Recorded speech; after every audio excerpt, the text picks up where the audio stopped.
Hey guys, so today's project is very interesting.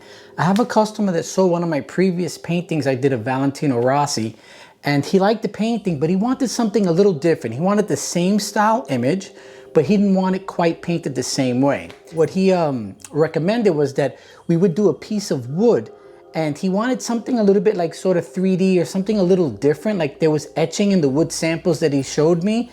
So I came up with this idea. I took a wood panel, this is just a basic wood panel, and I sanded it and prepped it. And then what I did is I painted it gray to represent the background of the rider. So this is gonna be Rossi's background. Then on a separate piece of wood that I've already prepped, I drew Valentino Rossi, and it's very, very detailed, like everything is in there. And then what I'm gonna do is, after this is completely airbrushed, I'm going to cut around this with a Dremel and then mount a wood base so that it'll look like Rossi's floating above the track. It'll give it some 3D. And then I'm gonna do the edge of the track where the borders are, that there's a curbing that the riders go over, or rather they shouldn't be going over it. So I'm gonna put that part in 3D as well. So this should be a really nice, a 3-dimensional piece when it's done. It should look pretty interesting and pretty unique, and I think that you guys might enjoy a project like this. This is something a little bit new for me, but the way I'm envisioning it, I hope that it comes out well. And I just think that this mounted here and cut out should be a really nice, unique, interesting art piece that has 3 dimensions that someone could hang up. So anyway, I'm gonna go and do this, and hopefully you guys will follow along and see the steps that I do and how I cut it and how this piece ends up coming out at the end. So follow me and let's see how this comes out. So I start by painting the track gray, and then I'm gonna add some black and white and sort of splash it in there so it'll be the road of the track. And now I have my penciled reference drawing in, and I begin with the dark areas of just pure black. For this I could hand paint it because I don't need an airbrush for this step.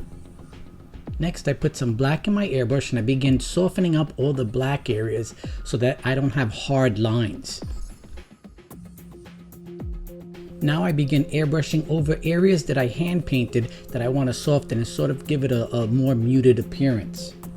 With the black I still have, I'm going to continue to airbrush the parts that I want to paint in black that I don't want with a hard edge. These are airbrushed areas that I want to make very soft and diffused, so that's why I go over it with black in the airbrush again. Now I take neon green and I'm going to spray it over the yellow to give that Monster Energy logo a real nice look. And I'm going to continue on with the black airbrushing and start refining all the areas that I know I'm going to airbrush over again. The painting is progressing and it's still looking a little bit rough, but that's okay because I'm going to start airbrushing all the fine details and really start making it look more photographic. In this step, I'm airbrushing the blue around the 46 so that I have a real nice clean edge and it's hand painted with an airbrush. In this step, I begin the carving. I'm going to do a general carving and do the fine lines with the Dremel. The Dremel will allow me to grind down the areas really nicely and get smooth rounded edges where I need them. And then I'll just paint the edges with black to give it some nice shadow when I mount it on the board. In this step, I'm just hand painting the curb side. Normally this is like a rumble strip and the riders don't really want to ride over it because it upsets the bike. So this is like a 3-dimensional part of the track, and I just wanted to hand paint it because it would be the fastest way. I often try to do things in the quickest way possible, so if I don't have to use an airbrush, I'll hand paint. Here you see me softening the shadows because sometimes shadows have that real soft diffuse look.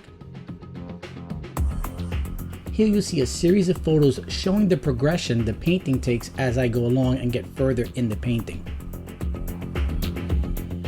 And here you can see the raised portion, and I had to use an industrial strength adhesive to get it to stick on the wood so it would never come apart. And here's the finished painting after it's completely done and ready to be shipped to the customer. I rather enjoyed creating this 3D sort of image, and I hope I do more of them. And if anyone wants anything painted, feel free to reach me at my email address, steve@stevenunez.com. Until the next painting, take care guys.